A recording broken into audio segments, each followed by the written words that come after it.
E aí, beleza? Seja muito bem-vindo ao canal Ave Mais. Ainda não conheci esse canal? Seja muito bem-vindo, seja muito bem-vinda. O segundo canal da plataforma Atenção Vascaínos. Para você que não conhecia, está chegando pela primeira vez, eu peço mais sempre, como digo aqui nos nossos vídeos, para você se inscrever aqui no canal. É importante a sua inscrição. Tem gente que acha até que está inscrito, mas não está. Confere lá se você está inscrito também no canal Ave Mais. Tem um botãozinho aqui embaixo, é de graça, inscreva-se no canal, aciona também o sininho das notificações, deixa o like nesse vídeo e sempre compartilhe. Copie o link e joga lá nos grupos de WhatsApp, de Telegram, de Facebook, espalhando para todo mundo que o boletim do canal Ave Mais já está no ar nessa segunda-feira à tarde, dia que vamos ter a live Dicas de Mendoza lá no canal Atenção Vascaínos, direto do Shopping Barra Square na Avenida das Américas 3555, na Praça de Alimentações. Você pode ir lá assistir, quem mora próximo, quem também não mora tão perto assim, mas dá para chegar de BRT, dá para chegar de metrô até lá perto da Barra da Tijuca, depois você pega o BRT, um ônibus, solta lá em frente o Barra Square, vá assistir ao vivo a nossa live, Flávio Dias, Marco Vasconcelos e até o aniversariante do dia, Joel Silva, também estará lá presente para você bater um papo, trocar uma ideia, quem sabe aparecer também na nossa live Dicas de Mendoza lá no canal Atenção Vascaínos, 7h30 da noite. Vamos falar muito sobre esse Vasco que desembarcou hoje no Rio de Janeiro após mais uma derrota no Campeonato Brasileiro. O time jogando ontem em Curitiba perdeu para o Atlético Paranaense por 1-0. Uma derrota muito triste para o torcedor vascaíno, porque é a quarta seguida no campeonato. O Vasco está afundado na zona de rebaixamento, já tem 2 pontos a menos do que o primeiro time fora do Z4. E detalhe, tem times que têm jogos a menos. O Vasco já tem 5 jogos nas 5 rodadas. A situação está bem complicada, sinal de alerta ligado.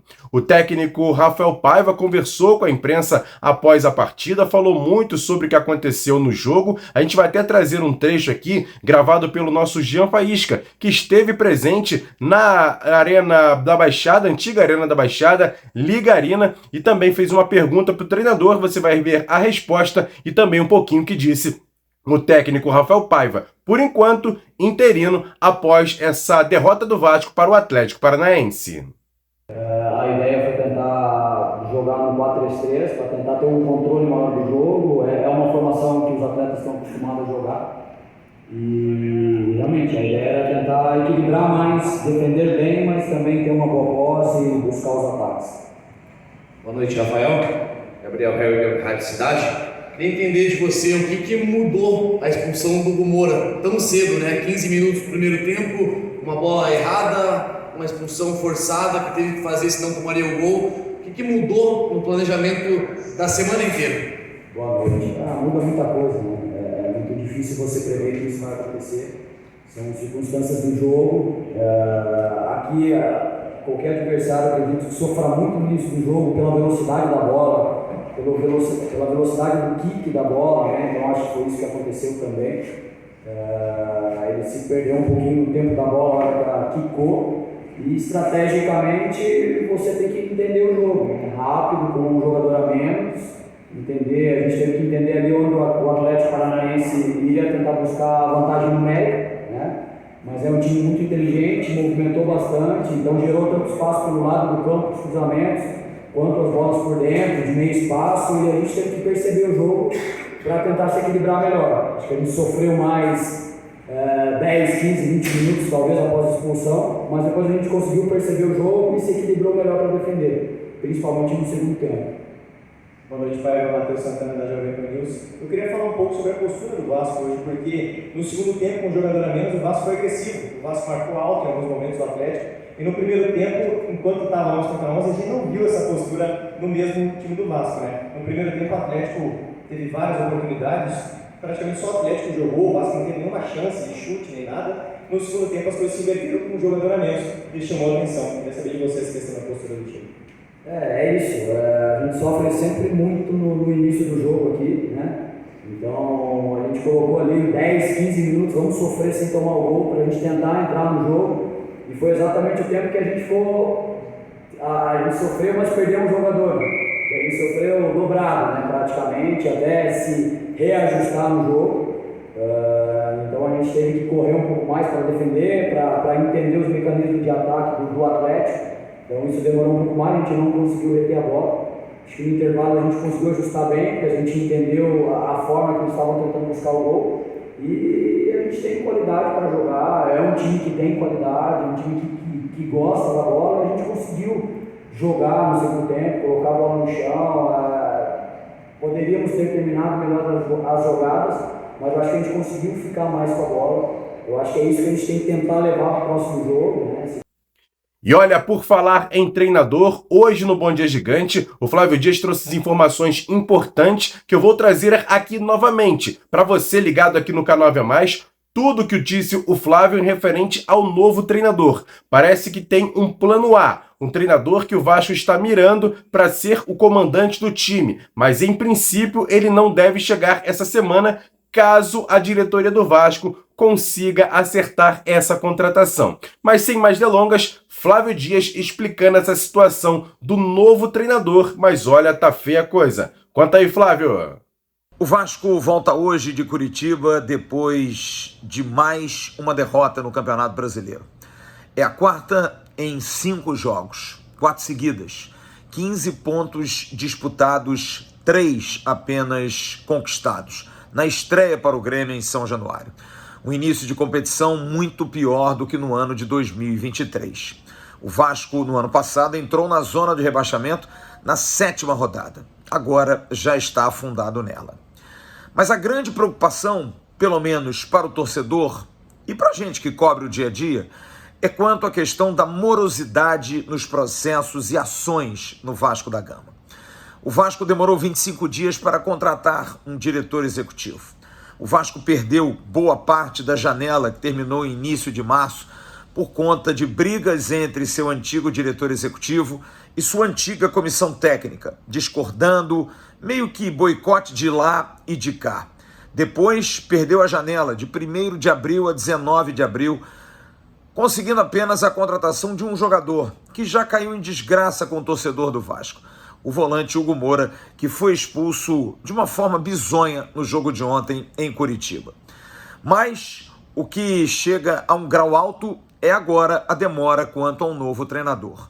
9 dias sem um técnico, apenas comandado por Rafael Paiva. Apesar do zagueiro Maicon ter feito uma média com o novo comandante na quarta-feira em Fortaleza, dizendo para quem dizia que o Vasco não tinha um treinador, sim, o Vasco tem um treinador e o nome dele é Paiva. Não, Maicon, o Vasco não tem um treinador. Rafael Paiva é interino. No Vasco ninguém conta com o Rafael Paiva como sendo o treinador definitivo. O diretor executivo Pedro Martins está trabalhando nesse nome, está buscando uma solução. Ele foi a Curitiba, mais uma vez, não deu as caras, não falou, mas pelo menos esteve, diferente de Lúcio Barbosa, que não esteve na capital paranaense. Lúcio está sendo muito cobrado pelos torcedores, pelos sócios do Vasco, pela imprensa em geral e também pelo mercado. Um detalhe em relação ao mercado, o Atlético do Paraná está cobrando já o pagamento de Hugo Moura, que não foi feito. Lúcio Barbosa parece viver um momento complicado, um inferno astral. Afinal, não está conseguindo atender a todas as demandas. Uma outra cobrança em relação ao patrocínio. Há uma expectativa no jogo de domingo contra o Vitória do patrocínio, informação que a gente já deu há mais de mês, que está fechado, ser finalmente anunciado e finalmente exposto para o seu torcedor. Mas estão esperando um momento adequado. Será que esse momento adequado vai acontecer? Mas para o torcedor do Vasco mesmo, a questão do técnico passa a ser prioridade. E dentro do Vasco, e eu conversei ontem com algumas pessoas que estão em Curitiba e que estiveram em Curitiba, é que os jogadores mantenham minimamente a certeza de que podem ser ajustados com um bom treinador, de que não se perca a confiança, porque alguns jogadores estão nitidamente com a confiança abalada, jogando muito mal. Os dois laterais, Paulo Henrique e Piton, fizeram mais uma vez uma péssima partida. João Vitor estava de fora, voltou a jogar ontem. Hugo Moura é um jogador que agora cai numa situação muito complicada. Em compensação, outros jogadores parece que estão se transformando nesses momentos de crise. Um exemplo é o atacante David. Mas o que eu posso trazer para o torcedor do Vasco, Emerson, e para aqueles ligados aqui no Bom Dia Gigante, é que, como nós informamos desde o início, a prioridade é Paulo Pesolano, o uruguaio do Valladolid. Pedro Martins, diretor executivo com quem trabalhou no Cruzeiro, já conversou com ele. Ele tem interesse em voltar ao Brasil e estar na Série A. É bom lembrar que ele treinou o Cruzeiro na Série B e foi campeão. Pesolano está buscando ali a manutenção entre os 2 primeiros da segunda divisão espanhola para ascender o Valladolid à Série A do Campeonato Espanhol. A situação não é tão complicada assim. Pesolano, no entanto, tem até o final de maio para encerrar o campeonato. E ele teria que voltar antes. Dependendo dos resultados, das classificações, ele poderia voltar ainda essa semana. Mas provavelmente para o jogo do Vitória, o Vasco da Gama ainda não vai ter um treinador. Vai ser mais uma vez Rafael Paiva. E aí sim, para o jogo do Flamengo, seria uma alternativa. Porque o Campeonato Espanhol termina no dia 26. Mas aí até o dia 18, dia do jogo do Flamengo, já estaria definido, faltando 2 rodadas, a classificação antecipada da equipe do Valladolid. É essa a situação de momento. Paulo Pesolano é um nome. Os portugueses estão sendo oferecidos. Ontem, mais um nome foi oferecido de um treinador que está no Farense de Portugal. Apenas indicação, mas nada concreto, assim como Álvaro Pacheco, também do Guimarães. Foram nomes cogitados, conversa com empresários, mas nada oficial. Pedro Martins quer Paulo Pesolano e espera que pelo menos tenha uma posição agora, não precisando pagar a multa para que o treinador venha antes, que ele faça um acordo, classifique o Valladolid e possa assumir o Vasco. A tendência, sim, é que se não essa semana, até a semana que vem. A dúvida maior é essa. Será que o Vasco consegue esperar? Será que o Vasco consegue emplacar mais um jogo sem vencer contra o Vitória da Bahia? Preocupante, situação bastante difícil. Mas Paulo Pesolano, o Vasco pretende ir até as últimas consequências para poder contratá-lo. Ok, Emerson? A gente se vê logo mais na live Dicas de Mendonça, lá no Shopping Barra Square. Chamar a galera para participar. Lá você tem voz livre. Grande abraço, até lá.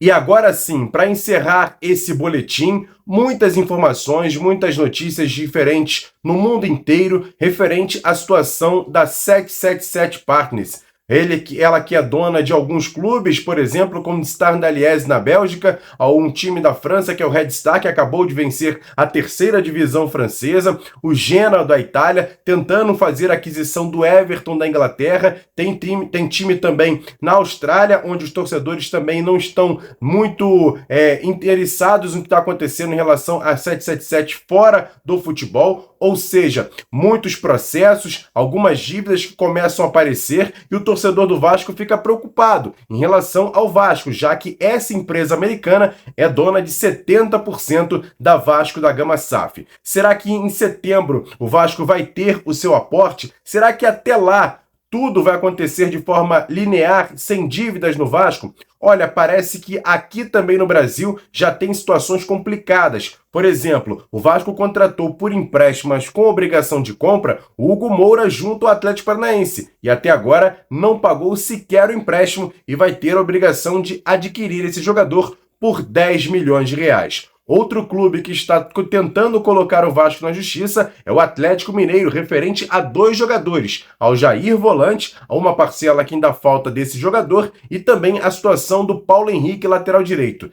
Tá feia a coisa do Vasco fora do campo, a situação está cada dia mais complicada e a gente vai trazer informações referentes a essa situação da empresa americana mais tarde na nossa live Dicas de Mendonça no canal Atenção Vascaínos. Por isso que eu peço para você fazer o seguinte, se inscrever aqui embaixo no canal, deixar sempre o like nesse vídeo e compartilhar e também ser inscrito no canal Atenção Vascaínos, porque fazemos um produto de qualidade, com credibilidade, com jornalismo, com seriedade, do jeito que você gosta, do jeito que você merece. Grande abraço a todos vocês, ótimo restante de segunda-feira. Eu volto amanhã, 10 horas, no Bom Dia Gigante, mas com certeza hoje vai ter a live Dicas de Mendonça, 7h30 da noite, na verdade, 7h30 da noite, direto do Barra Square, na Barra da Tijuca, Avenida das Américas, 3555. Grande abraço a todos vocês, a gente volta amanhã, 10 horas, no canal Atenção Vascaínos, no Bom Dia Gigante. Tamo junto, grande abraço, valeu, fui!